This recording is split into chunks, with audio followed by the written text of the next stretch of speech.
As we remember 15 years later, first of all, we thank Carrie for sharing.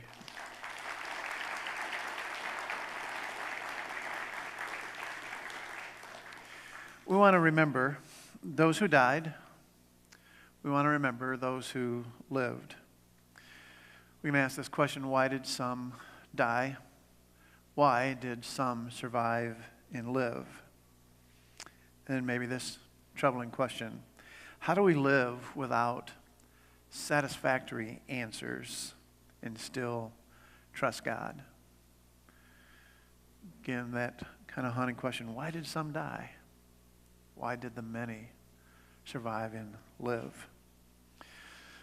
So here he was pointing to this Bible verse from the Old Testament in the second book of the Bible, Exodus 34, verse 6. The Lord, compassionate and gracious, slow to anger, abounding in love and faithfulness. In fact, why don't we read these words together, please? The Lord, the compassionate and gracious God, slow to anger, abounding in love and faithfulness. Again, God spoke these words about himself. These are from the voice of God speaking, and here's what he wants us to think about when we think about who this God is. Again, sometimes that is not the image that we think of when we think about God.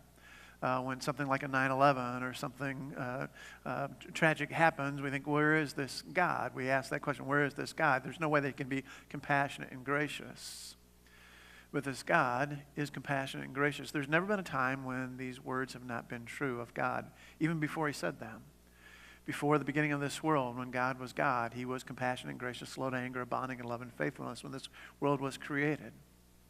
When the Israelites ended up going down into Egypt and being there for 400 years. Now that they're out of Egypt, this is when they're out of Egypt, then they are out in the desert, and Moses has gone up and got the Ten Commandments and came back down, and the people were messing up, and he kind of threw that set down, and it shattered, and so God calls them back up. But before he goes up the next time, Moses says to God, show me your glory. And God says to him, I can't show you my full glory because you just wouldn't be able to take it all in.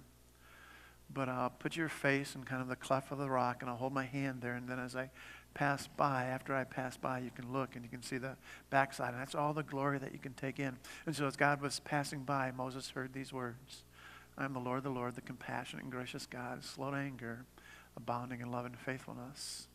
And so when you go back down, write these words down.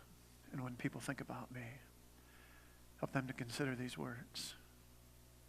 And so all through the Bible, God tries to show us he is compassionate and gracious, slow to anger, abounding in love and faithfulness.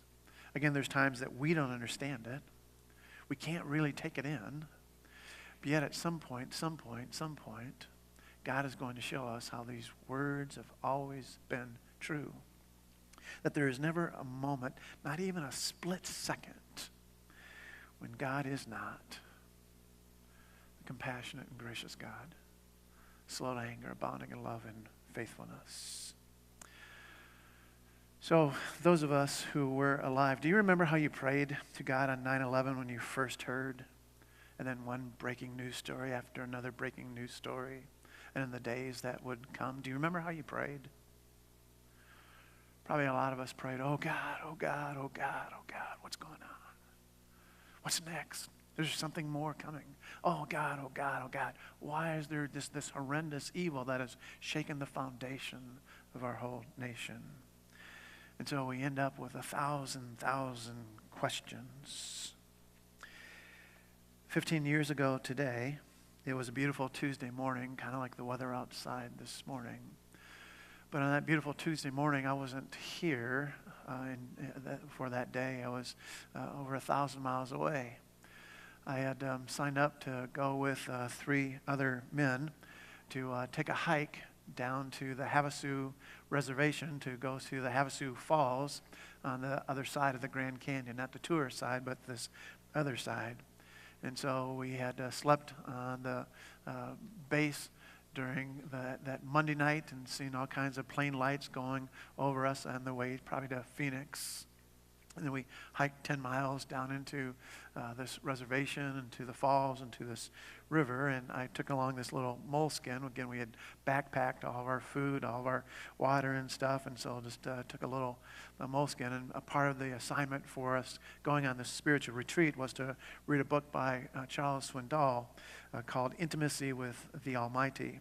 And he had these 4 S's that he was teaching about in this book: simplicity, silence, solitude, and surrender. So on 9/11, 2001, I wrote these words in this little journal. Jesus, on this day in the Grand Canyon by a rushing river, I lay down my life once again. Surrender is what I long for more and more, the power and grace of surrender. Silence and solitude are my friends.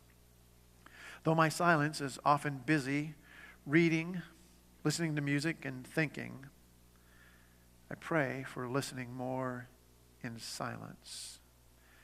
The idea of simplicity challenges me. Lead me, Father. Father, you know the news of this day: the World Trade Center, Pentagon, airplane hijackings, death, confusion, hurt, fear, questions. Again, this is kind of before cell phones. Maybe there were the big bag phones back then, but we were walking in a very, very remote area. But when we checked in at the little station to let them know that we were there, they had communications there, and so they ended up telling us about what was going on. And so this idea of this death, confusion, hurt, fear, and questions, and I wrote, America is not a people who lives well with questions. And so, Jesus, I pray for healing and encouragement and trust. I pray for these gifts to flow from you, Father. I pray for Lori, my wife, my children, Emily, Jared, and Sarah. I love these precious gifts. I pray for my travels back to Neenah. Again, we couldn't fly. They grounded all the planes, so we had to drive a rental car all the way back from Arizona to St. Louis and then up here to Neenah. I pray for your presence in the message that I will give this Sunday after 9/11. Father, your stars, your moon, your clouds, your canyon, your paths, your water, your trees, your insects, your people, your gifts, your grace, your glory. Jesus, you are here. You are Lord, Savior, Redeemer, lover of souls. Yet even on this morning, there's some well-timed miracles taking place. Before we'd kind of left civilization on the afternoon before, or the early evening before we were going to go and where we would camp, I was able to call home on a payphone. Anybody remember payphones? Lori told me of a zoning issue last night. Jesus, I pray for your divine intervention. I pray for a new house of grace. 15 years ago, where you're at this morning was an open field. We were, I had outgrown our place over at 1368 Cold Spring Road, but we needed to have a rezoning take place here, and it was taking place, and so it was a step, and then we'd buy it, and here we are. But 15 years ago, we didn't know if that would happen after 9/11. So I pray for power to trust and surrender, to love, and to be graceful. I pray for changed, redeemed, and holy lives. I pray for kingdom expanding. Then I finish with this little run. Jesus glory, Jesus worship, Jesus surrender, Jesus hope, Jesus healing, Jesus touch, Jesus grace, Jesus come, Jesus calm, Jesus miracles. So on this morning, 15 years since 9/11, there has been 15 years of living. There's a number in our room this morning that weren't living 15 years ago. They've been born since then. So you could ask yourself this question: how many births have taken place in these last 15 years? Not just here at New Hope, but around this area or through the state or the nation, even the world. How many births? So there's still a lot of living going on. We know that since 15 years, since this 9/11, there's also been a lot of dying. Again, not just the dying that took place during those days, but a lot of other dying. Probably all of us here this morning over these last 15 years, we could name some people who have died.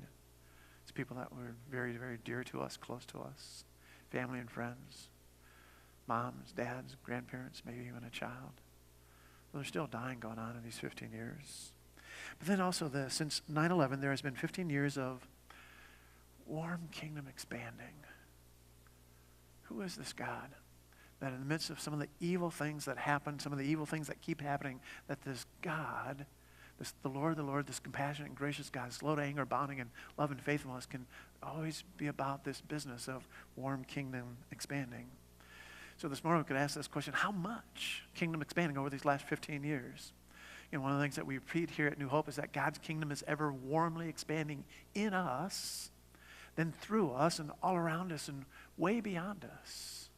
So how much kingdom expanding has taken place in these last 15 years? How much kingdom expanding has taken place in each of us? Again, maybe this morning you would say, well, I've had a little kingdom expanding. I'm here, you're in a church this morning, so maybe you've been coming for a long time, or maybe you haven't been coming for that long. Maybe it's even some of you for your first Sunday here. And so there's something that drew you here. Maybe it was the warmth of God. And so maybe there's promise and hope that some more warm kingdom expanding is going on. For some of us, we could tell stories of, man, there's been massive amounts of warm kingdom. I didn't even know, I didn't plan for it, didn't see it coming, but boy, as I look back over these last 15 years, the things that God has done in me and through me and all around me and way beyond me, oh, the wonder of his kingdom expanding. Right in around this building, Monday through Friday, there's a lot of things going on that I call warm kingdom expanding when the school is in session. We have 300 children this year.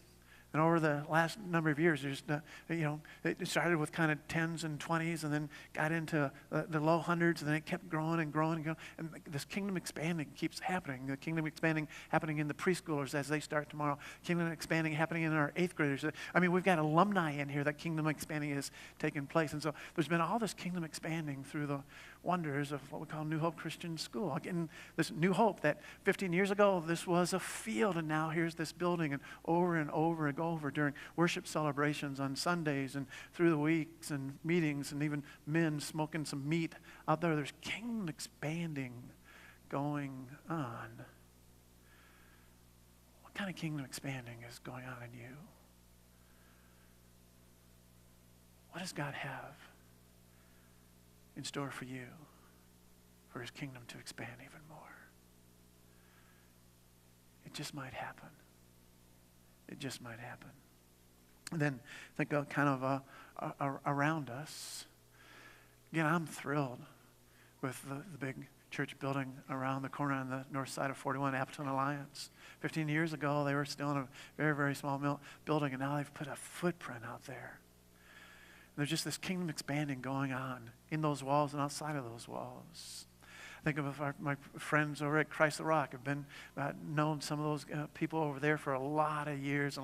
They're going through just went through a big kind of capital fundraising, and they're redoing their building and trying to make it more attractive so that there can be more children that can be served, for more kingdom expanding, and on it goes. And then over these last 15 years, not just these bigger, larger churches, but there's been all kinds of new church starts where a few people gathered and they had a dream in them that maybe we could start a church and God's kingdom might expand in us and then through us to a few others around us. And we can show them how it's expanding all around and way beyond. Who is this God? Who is the Lord, the compassionate and gracious God, slow to anger, abounding in love and faithfulness? And one more example.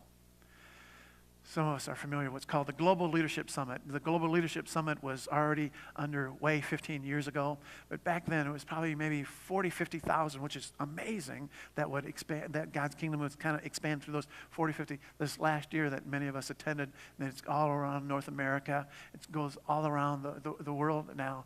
There's probably 400,000 or 500,000 people that are directly involved in kingdom expanding through the ministry of the Global Leadership Summit, and then how many others do they serve? God's kingdom is ever warmly expanding in us, through us, all around us and way beyond us. From the Global Leadership Summit, and that there's always this phrase that gets repeated almost every year: the church is the hope of the world. It was true 15 years ago. I think it's true still today. And more warm kingdom expanding is going to happen.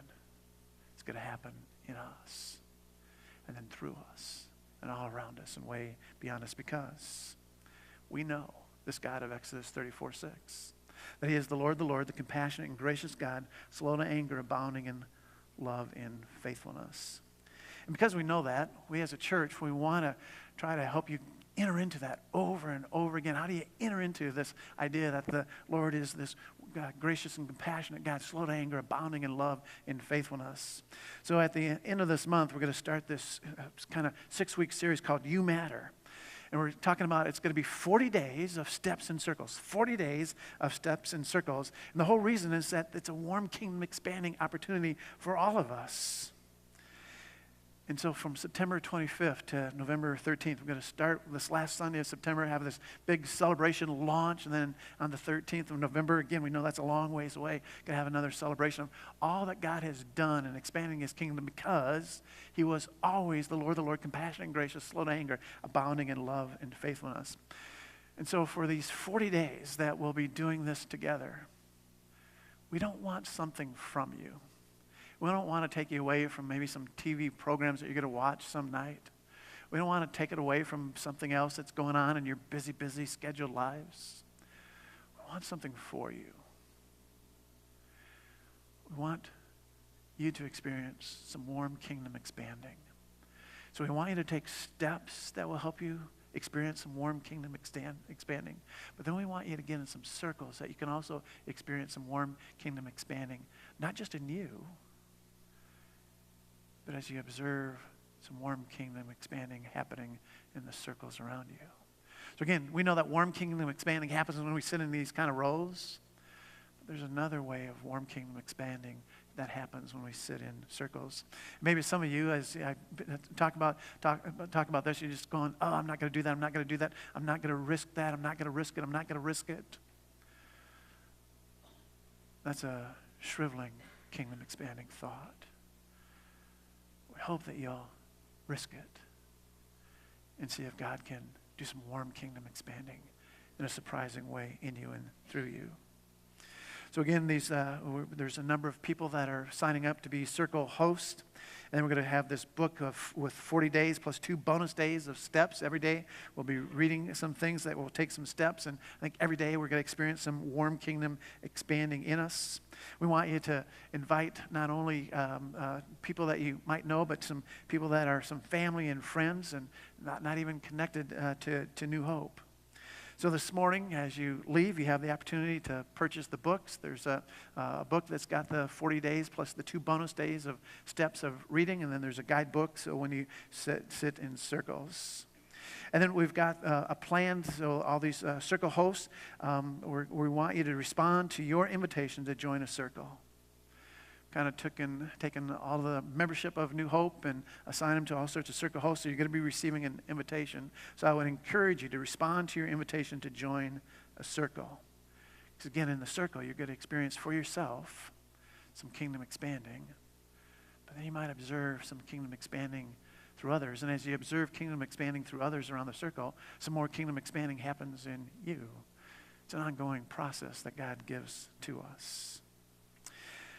I want to finish the message talking about 5 years that have a very meaningful significance to me. 2004 to 2009. 2004 to 2009. Those 5 years out of these 15 years are significant to me and to my family. Because those are the 5 years that our son Jared served as a Marine. It was in July of 2004, after his older sister and her husband Chad had gotten married, that he entered into the Marines and went out to boot camp. A couple years later, in 2007, he was deployed to Iraq, to Ramadi. September and October of almost every year since 2007. It was very, very difficult for our son. They were out on a night patrol, and his buddy that was not too many feet in front of him ended up stepping on an IUD and lost his life. Jared was injured but kept going. So every September, October, when he thinks about the horror of those days.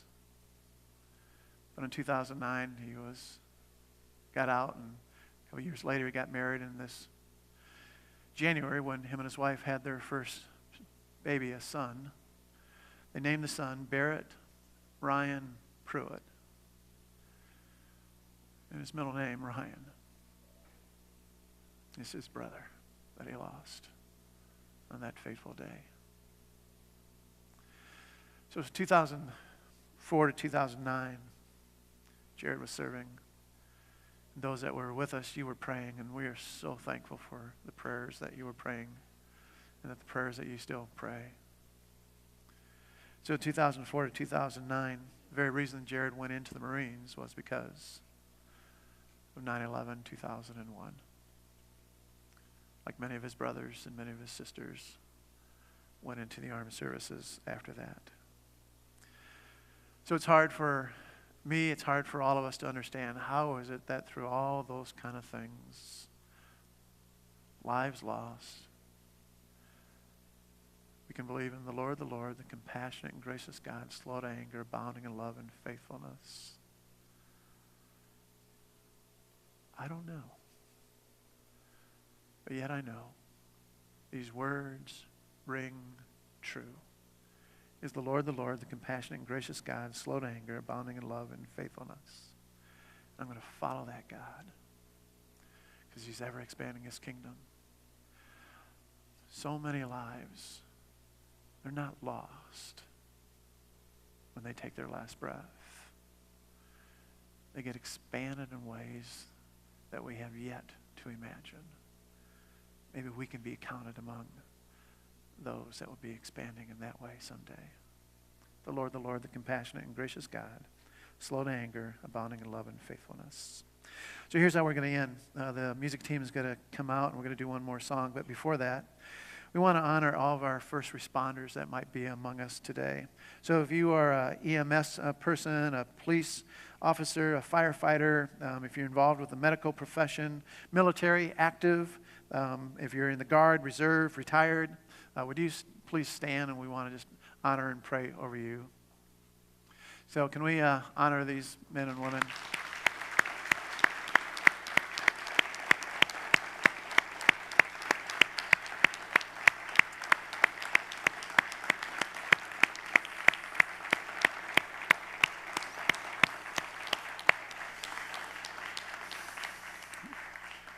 Please join me in prayer. Gracious God, we live surrounded by examples of men and women who are called to serve. And we are so grateful that so many of them are called to serve in ways that are sometimes very, very dangerous. But again, somehow you've called them that they will enter in to danger. They're enter in even when buildings are going to collapse. So Jesus, we'd ask that you'd continue to help us as a church and as a people that would follow you, that we'd honor men and women who are first responders, police officers, firefighters, and all the others, our military. So Jesus, we look to you. Help us to follow you, to follow you, to follow you, because you are the living example for us of the Lord, the compassionate and gracious God, slow to anger, abounding in love and faithfulness. And because you are that God, you always are shining in the darkness. You've shined through the darkness of 9/11 and so many dark times after that. And your light continues to shine. So Jesus, continue to shine in us and through us. And so may your kingdom expand in us, through us, all around us, and way beyond us. It's going to happen because it cannot be stopped. So we look to you, Jesus. We pray these things in your name. Amen. Why don't we all stand and we'll sing.